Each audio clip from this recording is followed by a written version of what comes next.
Voici les lectures bibliques qui nous sont proposées pour la méditation de ce matin. Premièrement, dans l'Évangile selon Luc, au chapitre 17, les versets 11 à 19. Jésus, se rendant à Jérusalem, passait entre la Samarie et la Galilée. Comme il entrait dans un village, 10 lépreux vinrent à sa rencontre. Se tenant à distance, ils élevèrent la voix et dirent « Jésus, Maître, aie pitié de nous !» Dès qu'il les eut vus, il leur dit « Allez vous montrer au sacrificateur. » Et pendant qu'ils y allaient, il arriva qu'ils furent guéris. L'un d'eux, se voyant guéri, revint sur ses pas, glorifiant Dieu à haute voix. Il tomba sur sa face aux pieds de Jésus et lui rendit grâce. C'était un Samaritain. Jésus, prenant la parole, dit « Les 10 n'ont-ils pas été guéris? Et les 9 autres, où sont-ils? Ne s'est-il trouvé que cet étranger pour revenir et donner gloire à Dieu? » Et puis il lui dit « Lève-toi, va, ta foi t'a sauvé. » Une seconde lecture dans l'épître de Paul aux Philippiens, au chapitre 4, les versets 4 à 9. Réjouissez-vous toujours dans le Seigneur. Je le répète, réjouissez-vous. Que votre douceur soit connue de tous les hommes. Le Seigneur est proche.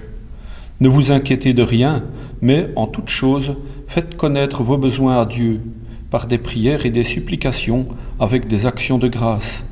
Et la paix de Dieu, qui surpasse toute intelligence, gardera vos cœurs et vos pensées en Jésus-Christ. Au reste, frères, que tout ce qui est vrai, tout ce qui est honorable, tout ce qui est juste, tout ce qui est pur, tout ce qui est aimable, tout ce qui mérite l'approbation, ce qui est vertueux et digne de louange, soit l'objet de vos pensées. Ce que vous avez appris, reçu et entendu de moi, et ce que vous avez vu en moi, pratiquez-le, et le Dieu de paix sera avec vous. Bonjour à tous et à toutes. Juste pour me présenter avant de commencer, donc comme j'ai été introduit, mon nom c'est Heike Sonnen, je suis d'expression germanophone, ça fait une vingtaine d'années que je vis en Belgique. J'étais pasteur 10 ans à Bruxelles, 10 ans à Verviers, Laoureux et Spa, ici dans l'Église protestante unie de Belgique. Et comme j'aime les jeunes, je suis passée dans l'enseignement depuis 1 an. Et ça c'est excellent parce que pendant les dimanches, maintenant j'ai le temps de circuler dans les paroisses, connaître votre réalité du terrain et donc apporter ma petite pierre et continuer à prêcher. Donc quelque chose concernant la robe pastorale. Donc, j'aime bien cette signification de cette robe. Donc, ça veut dire, on est chargé de parler en public, chargé par l'Église, par le consistoire, d'annoncer la parole, et surtout que la personne, elle s'efface. C'est pas important que c'est moi qui sois ici. Ce qui s'y passe entre vous et la parole de Dieu est important entre vous et le Seigneur. Car notre Bible, parole de Dieu, elle est un vrai trésor. Et ce passage avec les 10 lépreux, c'est unique dans l'évangile de Luc. Et je vais surtout baser sur ce passage. Donc, on trouve dans les autres évangiles pas cette rencontre entre Jésus et les 10 lépreux. Alors, il faut être lu, entendu, avec une grande attention. Tout se passe entre la Samarie et la Galilée. Et ça aussi, ça c'est magnifique. Dans la Bible, il n'y a aucun mot qui est superflu. On est entre la Galilée, lac de Tibérias, le lac de la Galilée et la Samarie, donc qui faisait partie à l'époque du peuple d'Israël, mais à un certain moment, ils étaient occupés par les Assyriens, ils ont adopté leur Dieu. Donc ils n'étaient pas considérés comme faisant partie du peuple d'Israël. Donc des étrangers. Et ça se passe entre ces deux parties.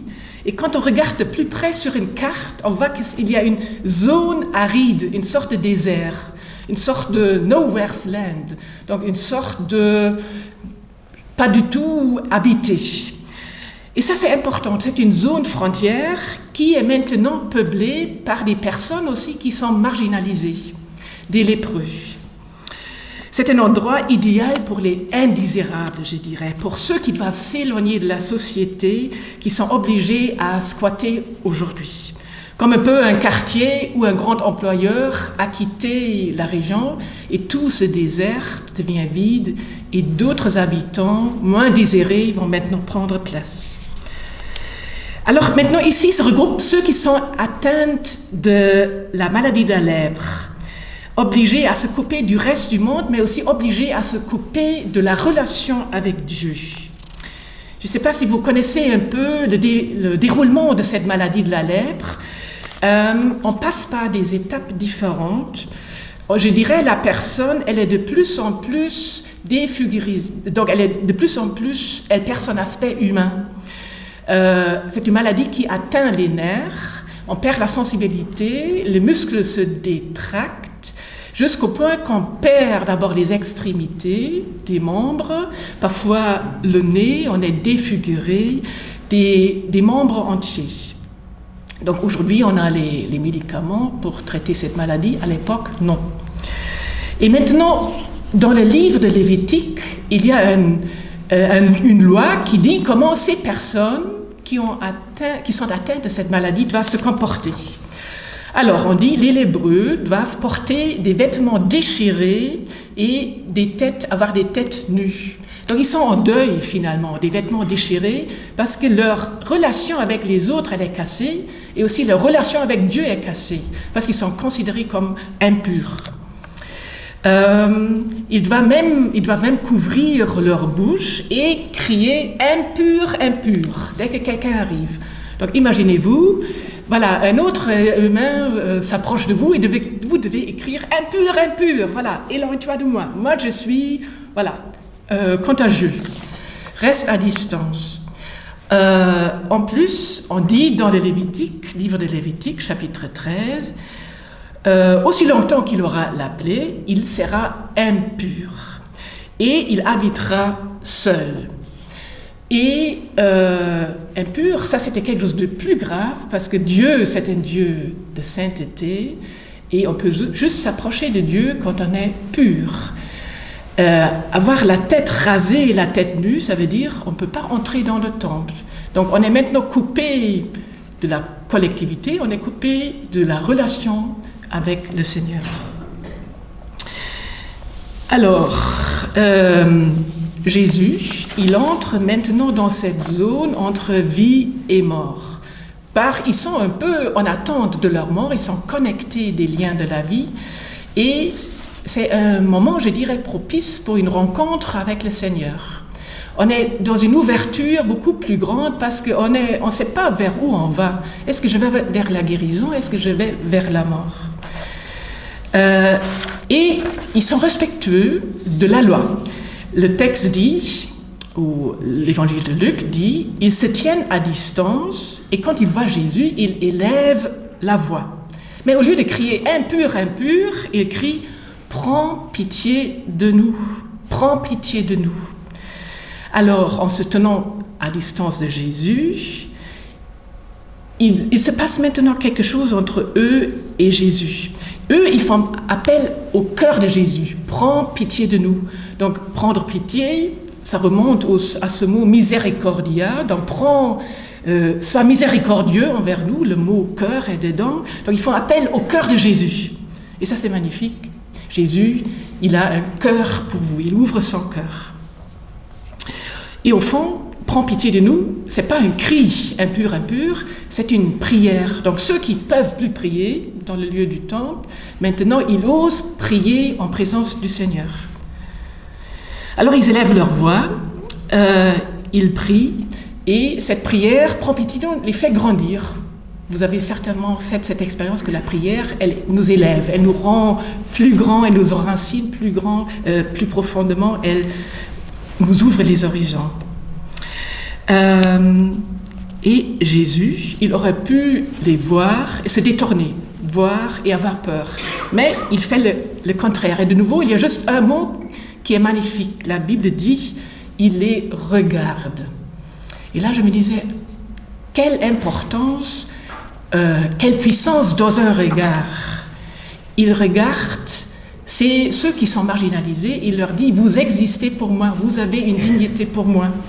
Donc, une jeune, elle me disait à l'école « Je me sens invisible ». Je pense que ça, c'est un des sentiments les plus horribles d'être invisible pour les autres. Quelqu'un d'autre m'a raconté la manière d'être harcelé au travail. Les autres ne le regardent pas, Il dit quelque chose dans une réunion, personne ne l'entend, personne ne le voit. Donc, réalisez la puissance de votre regard. Seulement voir quelqu'un, seulement dire bonjour à quelqu'un, seulement prendre une poussette pour quelqu'un, seulement ouvrir la porte à quelqu'un. Quelle puissance! Et Jésus le regarde, les regarde. Et souvent, on a donc cette manière de s'approcher de Jésus aux autres par le regard. Par exemple, le jeune homme riche, Jésus le regarde plein d'amour. Ou cette veuve qui est très très pauvre, Jésus la voit comment elle apporte son aumône. Donc Jésus il est très attentif, dans la masse, il voit toujours la personne individuelle. Alors par le regard, Jésus il crée le premier lien. Et il dit quelque chose qui est étonnant. Il ne dit pas, voilà, votre foi vous a sauvé ou il ne les touche pas, mais il dit, allez vous montrer aux prêtres, allez vous montrer aux sacrificateurs. Donc il les envoie en route et ils partent. Et il y a quelque chose qui se produit en marchant, ils constatent qu'ils sont guéris. Mais un seul va revenir. Et là je me disais, oh ça c'est très fin aussi, la maladie est ici considérée comme un chemin à faire. Quand on est malade, c'est pas tout de suite, voilà, du coup, qu'on est rétabli complètement. Donc ça nous travaille, notre manière de penser, notre regard, notre relation avec les autres. Parfois ça dure des années. Mais Jésus nous envoie sur un chemin. Et toujours un chemin des guérisons, intérieur, extérieur, physiquement. Et j'aime bien cette expression qui dit « Dieu est avec ceux qui se mettent en route ». Donc, peu importe si je suis déjà guéri, mais au moins je me mets en route et je sais vers où je veux aller. Et je ne suis pas là figée et courbée en moi-même.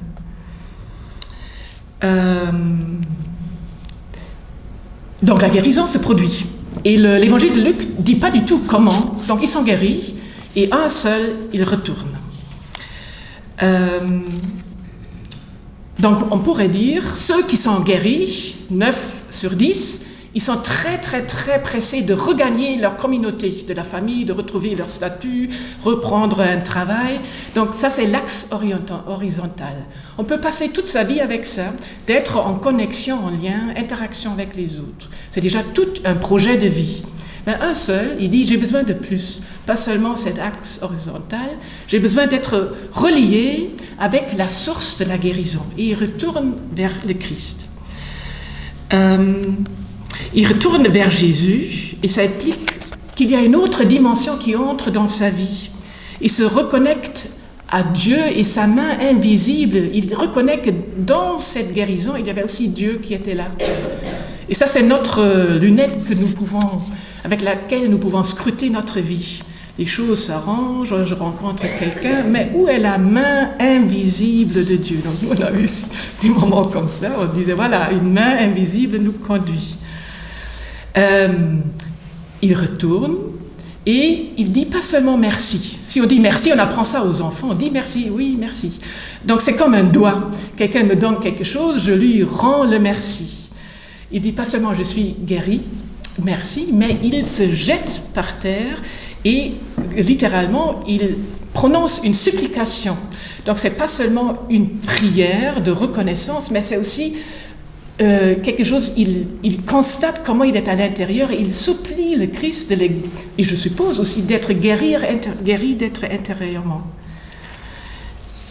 Donc, l'impureté du corps a disparu, mais est-ce qu'il est déjà pur à l'intérieur? On peut se poser la question. Car une maladie, ça laisse des traces, ça prend du temps pour être rétabli aussi intérieurement. Plus tard, Jésus, à celui-là, il va dire, ta foi t'a sauvé, ta foi, ta confiance, ta foi de vouloir être en relation avec Dieu. Finalement, c'est ça ce qui t'a apporté une guérison totale et complète. Et maintenant, je fais le lien avec la fête de la récolte. Car au fond, il entre dans une dimension qui est beaucoup plus grande que seulement dire merci. C'est une dimension de la gratitude. Être dans la gratitude, donc vous avez le mot gratos, c'est gratuit. Donc je réalise que de ce que je vis finalement est un don, c'est gratuit, j'y peux rien faire pour vivre. Donc tout est finalement, cela m'est donné. Et ça vient du créateur de ce monde, de cet univers, qui m'accorde pas seulement un droit de vivre, mais aussi la joie de vivre. Et il n'attend pas que je dise merci, juste que j'accepte que je suis dans cette dynamique de la vie. Ou de manière très concrète, je peux manger une pomme, et c'est bon. Je peux manger une pomme et je peux me réjouir que ça a un bon goût. Je peux m'arrêter là. Je peux manger une pomme et être reconnaissante pour tous les éléments qui ont contribué à l'arbre, le sol, la terre, le vent, les travailleurs qui ont cueilli cette pomme, les commerçants, et la pomme arrive chez moi. Et je peux m'arrêter là. Mais je peux aussi manger cette pomme et réaliser à quel point c'est unique de manger une pomme dans notre univers, une pomme qui a mis des mois pour pousser, avoir ce goût, pour me nourrir. Il y a une force de vie dedans qui vient du Créateur. Et là, je suis dans une dimension complètement différente. Pour dire, Jésus, il constate, voilà, 10 ont été guéris, mais il fait ce pas en plus de voir plus grand, de savoir qu'il dépend complètement de Christ, de Dieu, et il accepte que tout est donné. Et dans les lettres aux Philippiens, on pouvait lire « remercie pour tout », et en même temps, vous pouvez prononcer vos supplications. Ça ne s'éclut pas, donc on peut remercier et en même temps demander à Dieu « mais j'ai besoin de ça ». Donc la gratitude, c'est vraiment un sujet qui me passionne.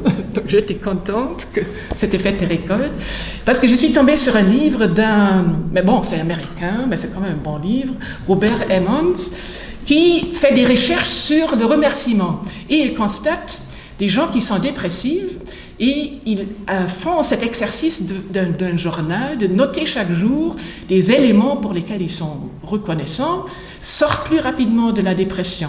Donc, petites choses, les rencontres, etc., la nourriture.